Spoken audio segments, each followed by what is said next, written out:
was advertised Yeah. to be in the preseason. Based on what you saw in the preseason, how surprised are you that going into the fourth game, you're talking about the team hasn't played very well so far?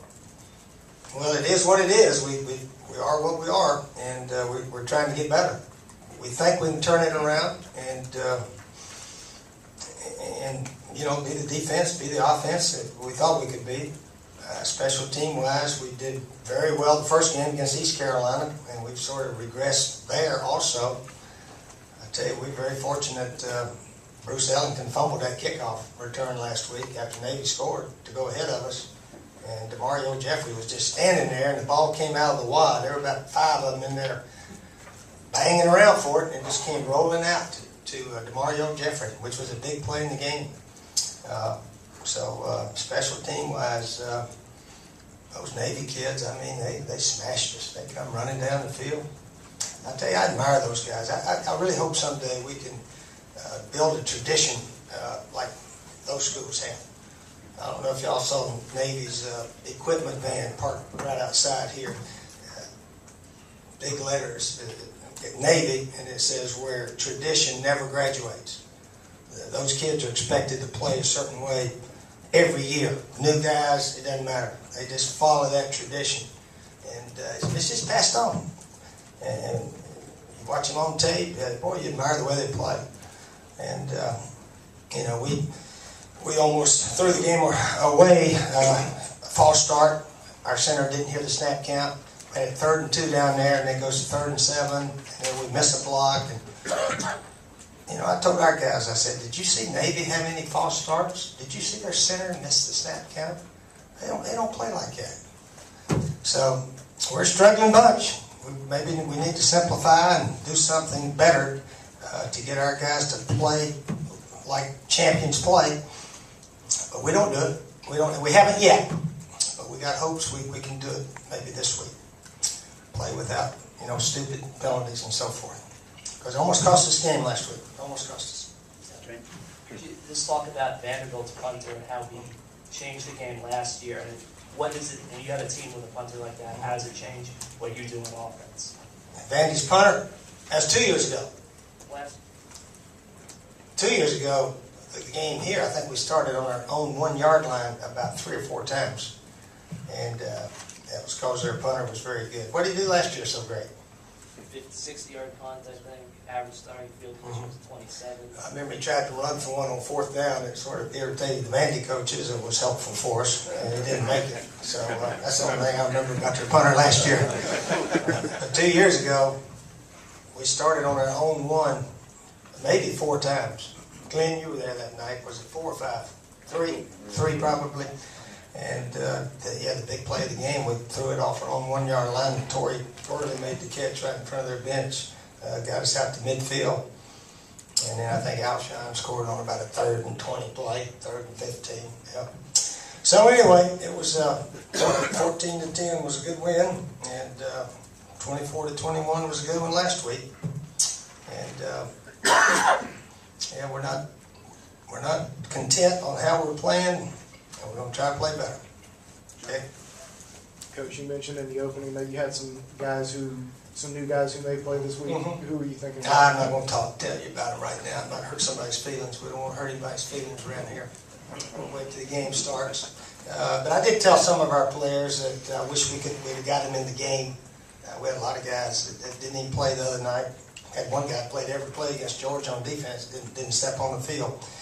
So anyway, we need to play more of our guys, and we need to have 3 or 4 ball carriers, not just Marcus. We realize all that, and we're going to try to do a better job of that, getting more guys into the game and so forth.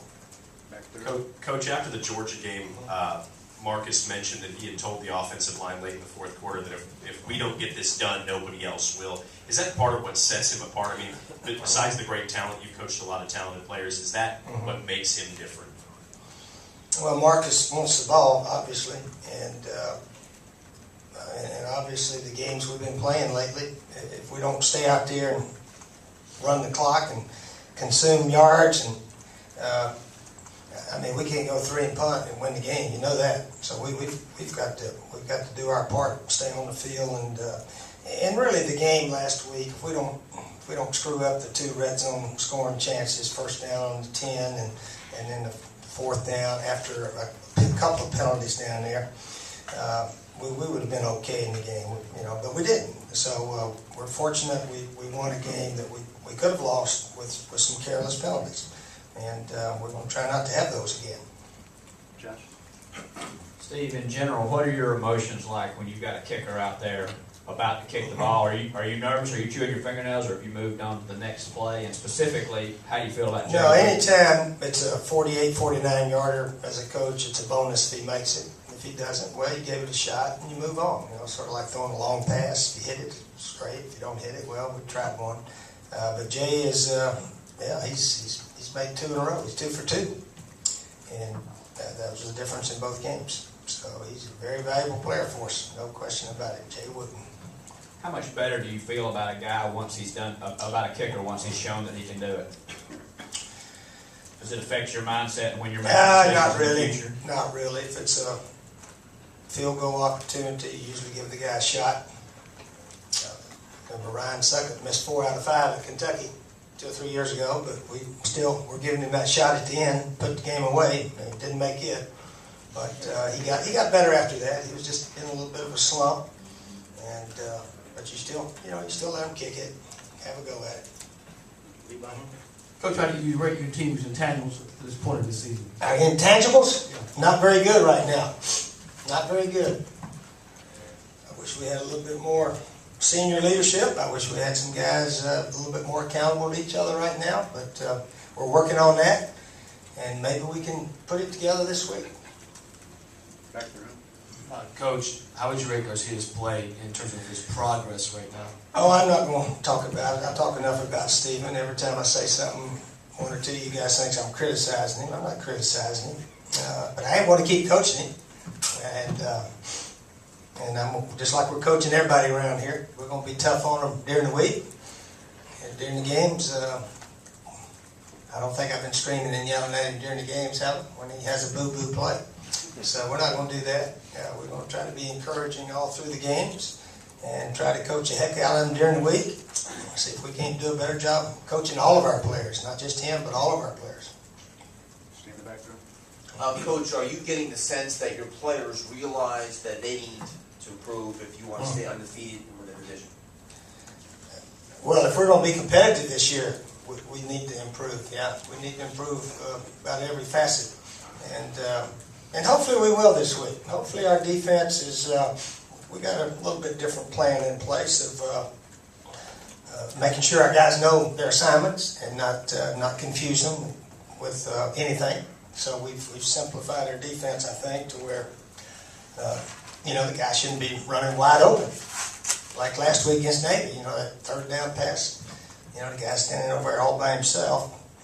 Somebody blew an assignment. So hopefully, just let our guys go play. If we're not any good, then we're not any good. Let's just don't blow assignments. If we can't cover them, we can't cover them. That's the way life is. But just make sure we don't beat ourselves and give our guys a chance to go play the game. That's what we're going to try to do. Back there in Tim. Do you have any kind of relationship with Vandy's new coach, and what do you think of his start? Oh, I think he's an excellent coach. I don't know him very well. Met him at the meetings and so forth, and seemed like a very good guy.